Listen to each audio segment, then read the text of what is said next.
오늘 말씀이 은혜가 문제입니다. 은혜가 문제입니다. 우리가 오늘 총회 여전도에 주일 예배고 여전도에 헌신 예배를 드리는데 봉사, 섬김, 헌신이 있기 전에 뭘 받아야 돼요? 은혜를 받아야 돼요. 은혜를. 그래서 봉사하기 전에 은혜가 먼저입니다. 우리 교회의 표어가 예배가 무너지면 모든 것이 무너진다. 불을 지피자, 다시 불을 지피자. 주의 제단 위에 우리 교회 표어거든요. 그래서 우리 하나님 앞에서 잃어버린 첫사랑, 예배에 대한 감격, 그 은혜에 대한 그 소중함, 이걸 가지고 하나님 앞에 우리가 뜨겁게 예배드리자.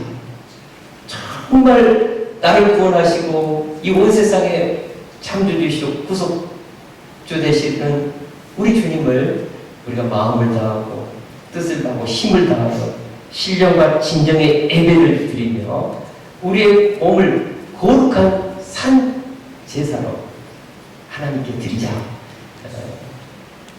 이유는 예배를 통하여 은혜를 받아야만 교회가 참 그 은혜의 도안 안에서 뭘 해도 힘이 안 들고 기쁘고 감사하고 일을 하고 나서도 하나님 나를 사용해 주신 하나님 감사해요. 이렇게 나오는 것이죠. 은혜가 사라지고 봉사만 신앙생활의 의무만 남게 되면 왠지 모르게 봉사하고 나서 자기 의가 생기고 다른 사람 봉사하지 않는 사람 판단하게 되고 참 이런 성도들과의 관계에서 많이 냉랭해지고 예배도 냉랭해져요. 근데 은혜가 충만히 적시잖아요. 그러면 봉사를 해도요 기뻐요. 봉사하고 나서 하나님 나를 사용해 주셔서 감사해요. 여전도의 회장으로 저를 세워주셔서 감사해요. 구역장으로 섬기게 해주셔서 감사해요.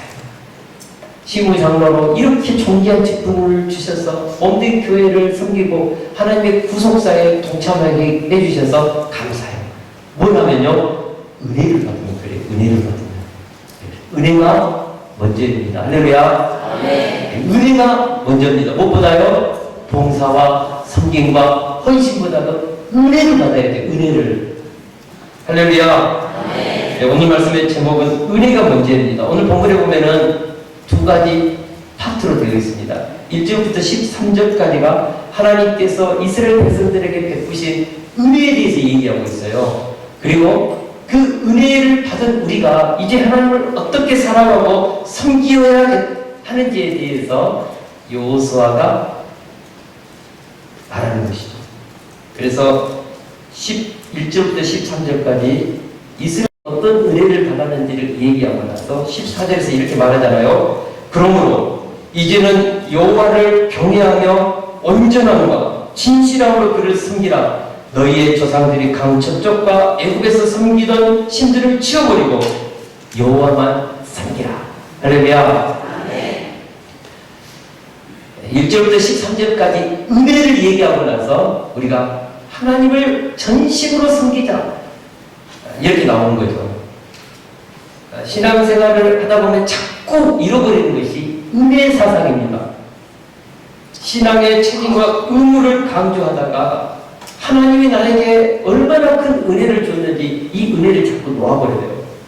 초대교회 때 우리가 사도행전을 읽어보면 우리 성도님들이 신앙생활하다 핍박받고 고향을 떠나고 감옥에 갇히고 순교도 하고 돌에 맞고 그럼에도 불구하고 하나님이 자녀로 불러주신 것 감사해서 우리가 초대교회사를 읽어보면은 그 로마 그 경기장에서 그 야간에 그 시체를 그 태우는 화형을 당하면서 로마인들은 그 불빛 아래에서 그렇게 파티를 죽였잖아요. 사자의 밥이 되기도 하고 노예로서 얼마나 많은 아픔과 고통을 겪었습니까? 심지어는 가깝고 지하로 내려가서 수십 년을 살기도 하고 근데 그것을 감당해냈어요. 이유가 뭐죠? 나를 구원하신 하나님, 부활이 있다는 이 확신, 이 은혜, 하나님이 나 같은 죄인도 사랑해 주신 이 은혜가 얼마나 차고 넘쳤는지 순교도 두렵지 않았습니다. 은혜가 그렇게 컸습니다. 은혜가 그들의 삶을 장악했죠. 근데 중세로 가면서 점점 교회가 힘을 잃어버려요. 머리카락 잘린 삼손처럼 기도의 힘, 예배의 힘, 찬양의 힘, 말씀의 힘을 잃어버리고 신앙생활이 형식화되고 도덕화되고 윤리화되고 자꾸 의무와 신앙생활의 어떤 그런 책임을 강조하죠. 그래서 중세로 가면서 은혜의 사상은 사라지고 도덕과 윤리와 형식, 나중에는 공로사상을, 행위를 강조하면서 잉여 공로사상을 만들어내고 심지어는 면죄부를 판매하고 죄를 짓더라도 하나님 앞에 헌금을 하면 그 죄가 사해지고 막 이런 이상한 어떤 신앙의 양태들이 막 생겨나잖아요. 그리고 진정한 신앙의 부흥은 사라지고 이유가 뭘까요? 은혜가 사라지고 뭘 강조했으니까? 행위를 강조하고 의무를 강조하고 책임을 강조하고 이게 중세시대의 신앙의 암흑시대잖아요.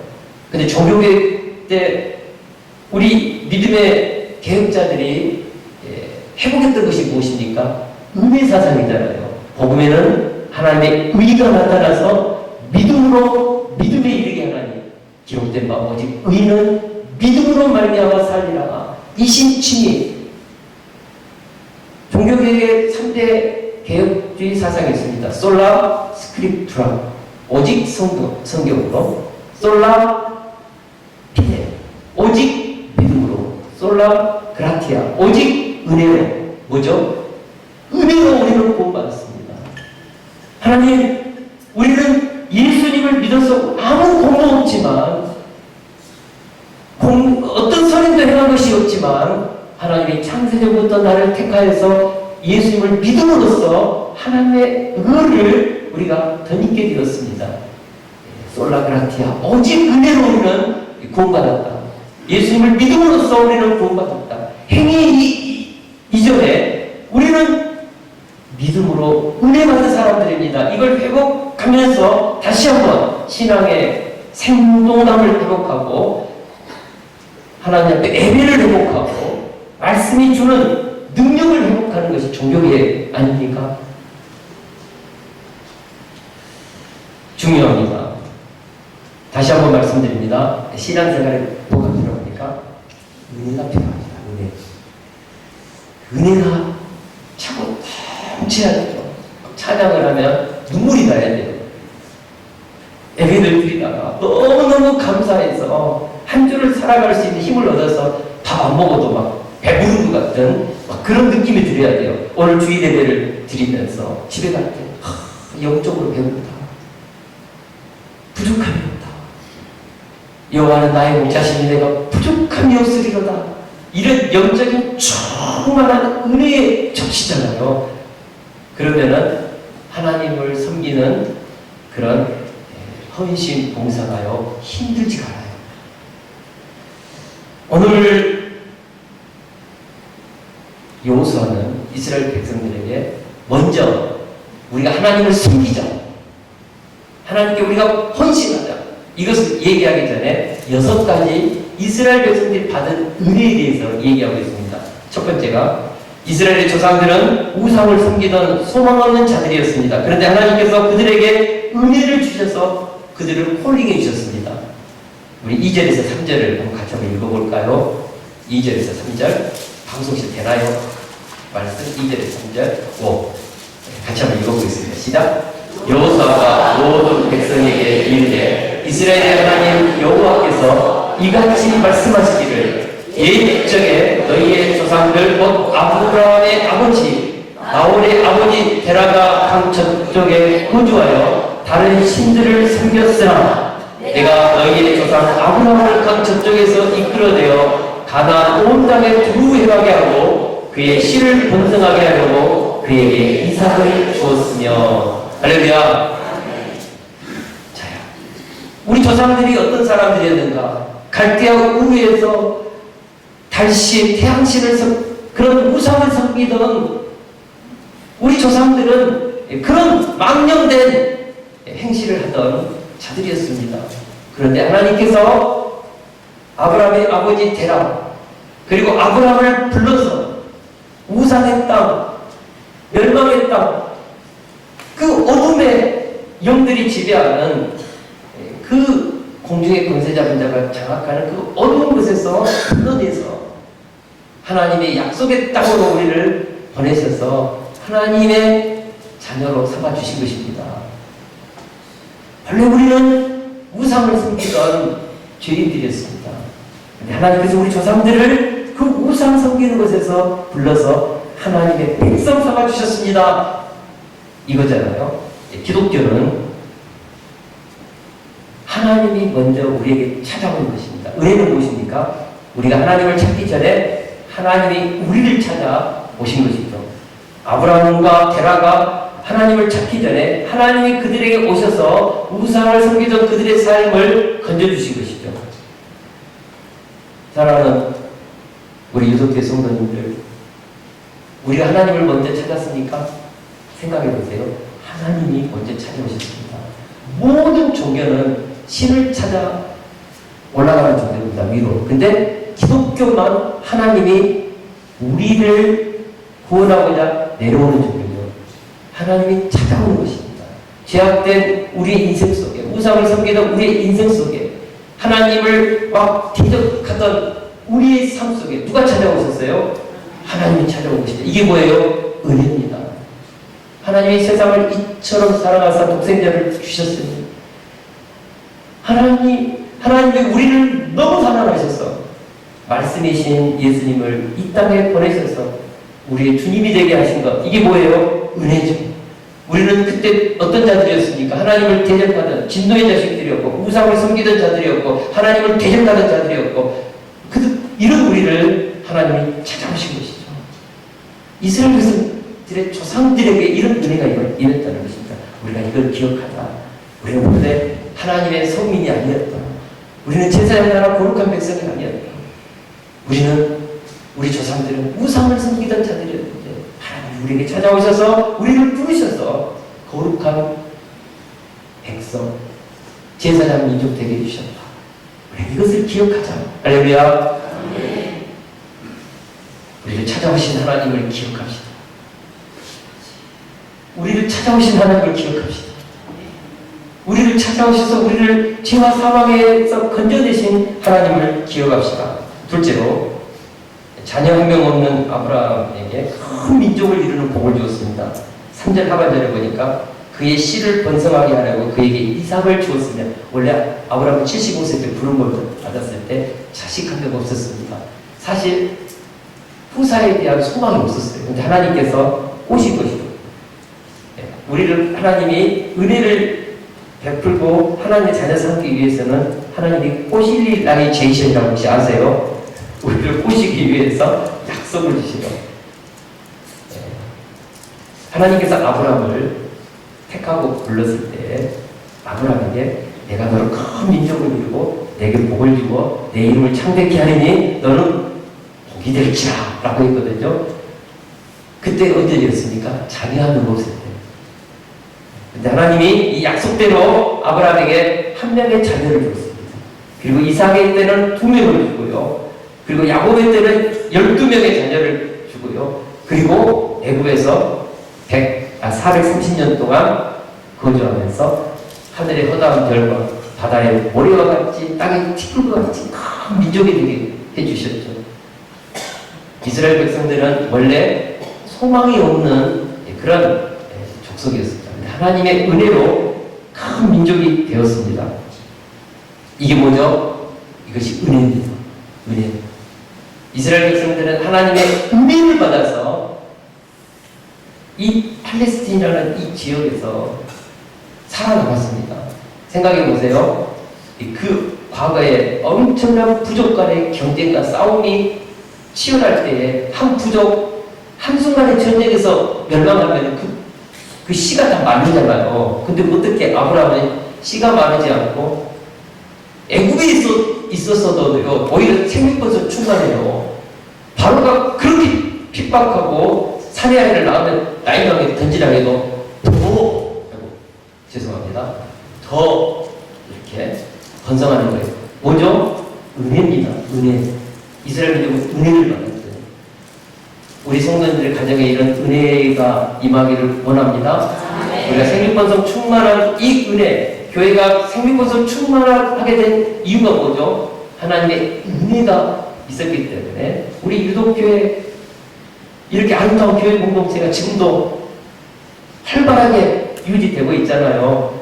우리 동방교회도 하나님의 은혜가 임해서요.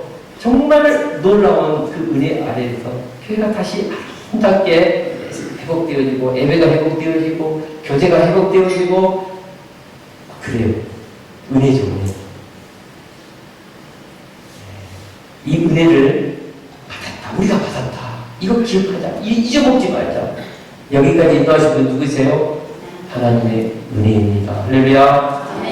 셋째, 애굽에 노예 생활하던 이스라엘을 하나님은 애굽에서 열지함을 내려서 그들을 출애굽시켰습니다.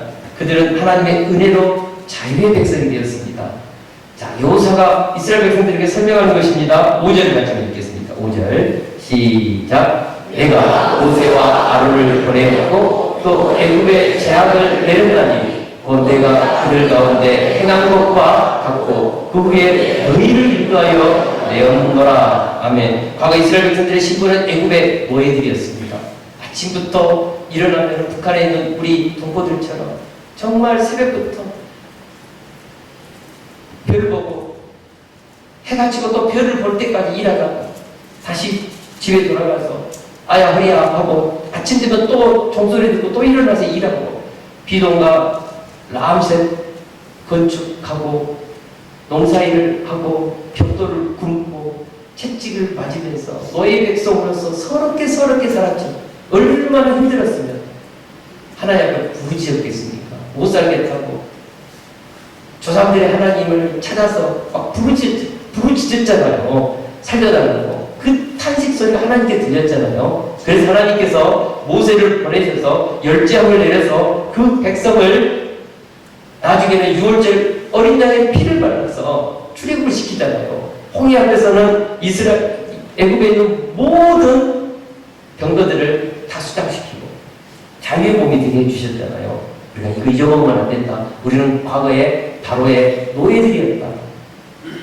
사내가 태어나면 나일강에 던져드려야 돼. 우리는 비참한 민족이었다. 이런 우리를 하나님께서 구원해 주시고 해방시켜 주시고 자유의 신분을 허락해 주셨다.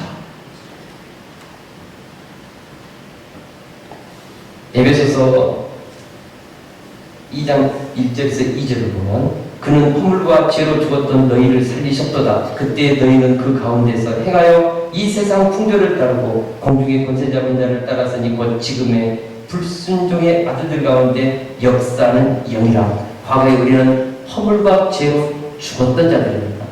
허물과 죄로 죽었다. 이게 뭐죠? 우리의 영이 죽었어요. 하나님과 교통을 못해요. 하나님을 아빠 아버지라 부르지 못해요. 기도를 못해요. 예배를 못해요. 성경을 읽어도 뭔 말인지 몰라요. 하나님과 우리는 교통할 수 없는 죽은 영이었습니다. 죽은 영.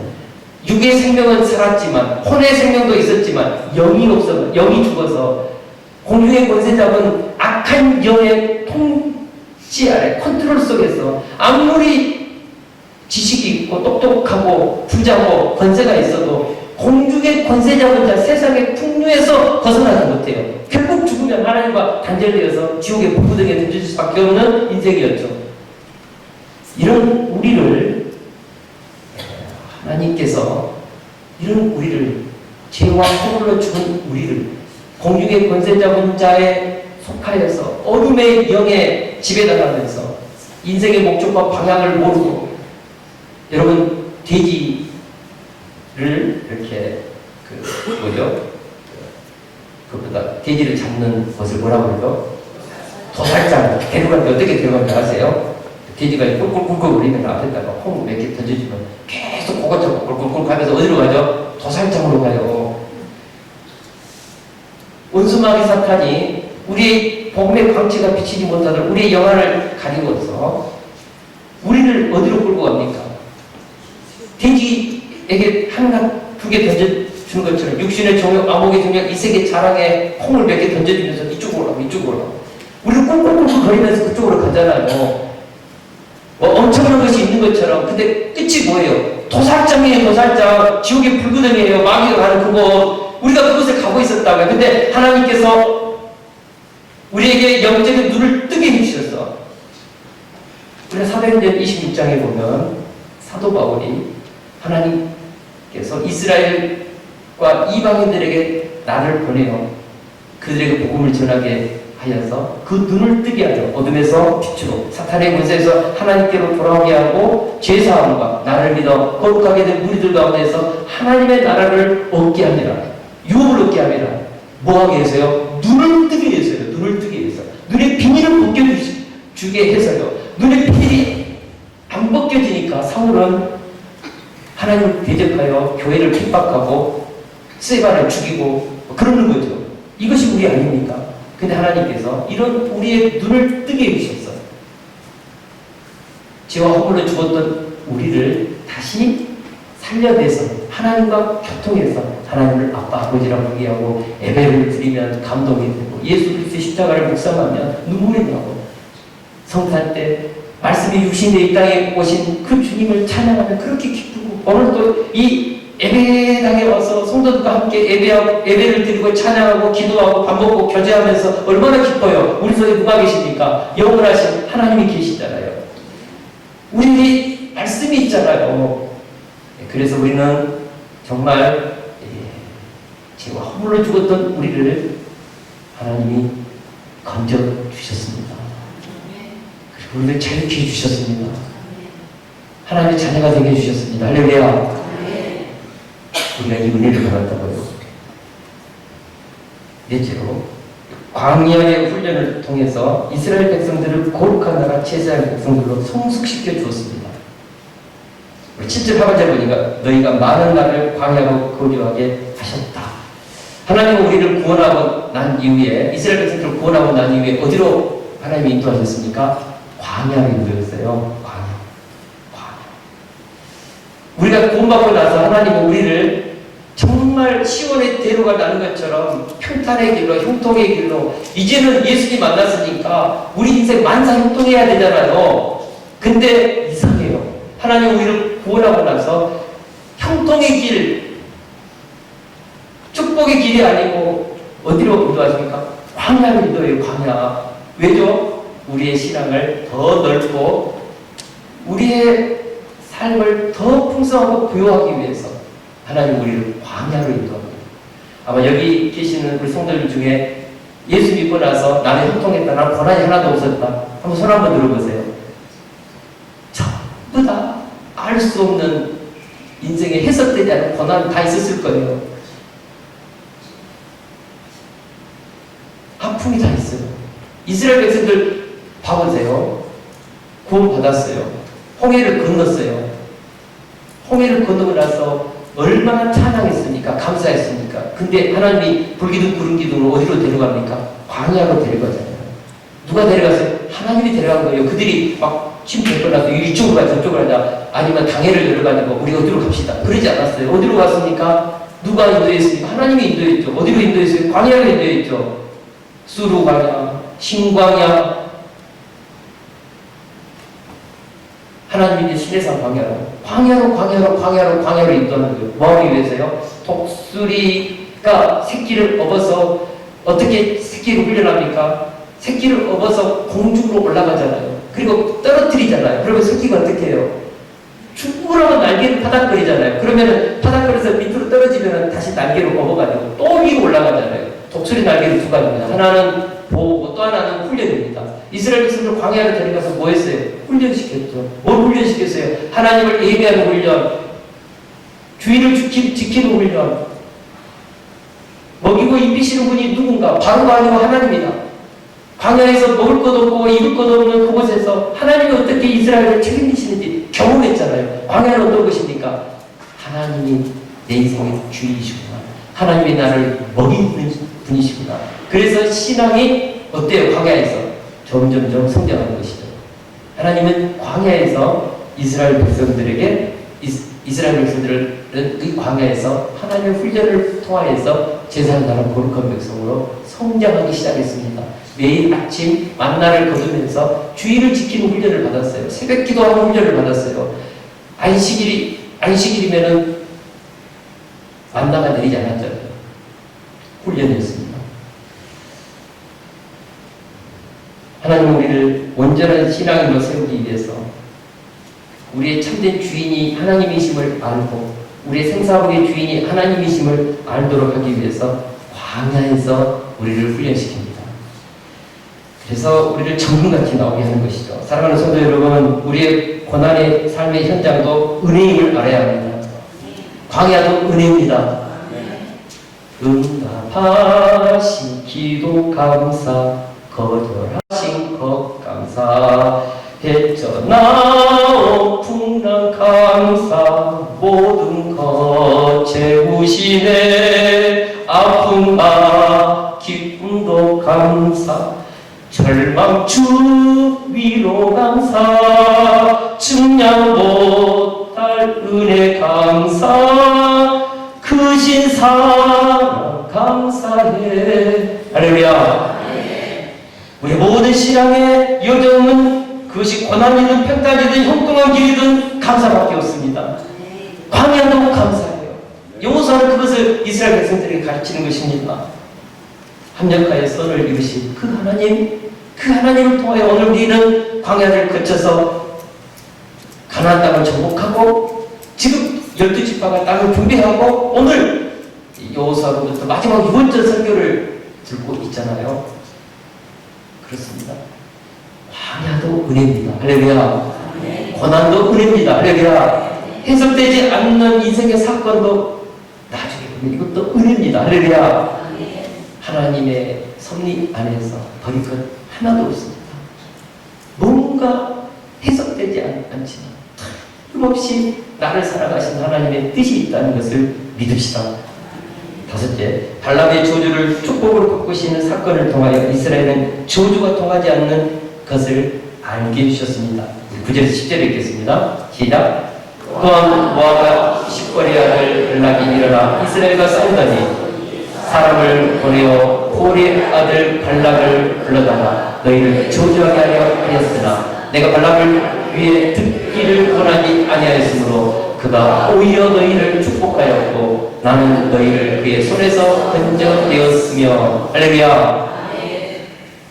이스라엘 백성들은 저주가 통하지 않는 민족입니다. 발람이 그렇게 모압 발람에게 꼬셔가지고 뇌물을 입고 이스라엘을 저주하려고 해도 저주가 안 나와요. 오히려 축복했어요. 세 번째까지 축복하니까 그냥 쫓아내잖아요. 이스라엘 백성들은 저주가 통하지 않았습니다. 사랑하는 우리 기독교 성도 여러분, 우리는 저주가 통하지 않습니다. 다른 사람들이 아무리 우리를 사수를 부리고 점쟁이가 아무리 우리의 미래를 불행하게 막 점쳐도요, 묘자리 잘못 잡아도요, 이사 날짜 잘못 잡아도요, 결혼 날짜 잘못 잡아도요, 이상 없어요. 할렐루야. 우리는 하나님으로부터 그리스도 예수 안에서 하늘의 모든 신령한 복을 받은 자들입니다. 할렐루야. 우리는 저주가 통하지 않습니다. 우리를 저주하면 그 사람이 저주받아요. 우리는 bless, 우리는 복 덩어리입니다. 우리가 복의 기준입니다. 하늘의 모든 신령한 복이 우리에게 있습니다. 우리를 축복하면 그 사람 축복받아요. 우리는 저주가 통하지 않는 하나님의 자녀들입니다. 이 은혜를 알자. 마지막으로 이스라엘 백성들이 수고하지 아니한 땅과 건설하지 아니한 성읍들을 공짜로 주신 분은 하나님이시라고 했습니다. 13절을 같이 한번 읽겠습니다. 시작. 내가 또 너희가 수고하지 아니한 땅과 너희가 건설하지 아니한 성읍들을 너희에게 주었다니 너희가 가운데 거주하며 너희는 또 너희가 심지 아니한 포도가 감나무의 열매를 먹는다 하셨느니라. 아멘. 수고하지 않는 땅, 건설하지 않는 성읍들에서 풍성하고 부유하게 살게 하시는 하나님의 은혜를 잊지 말자. 오늘 우리가 누리는 모든 삶이 다 하나님의 은혜입니다.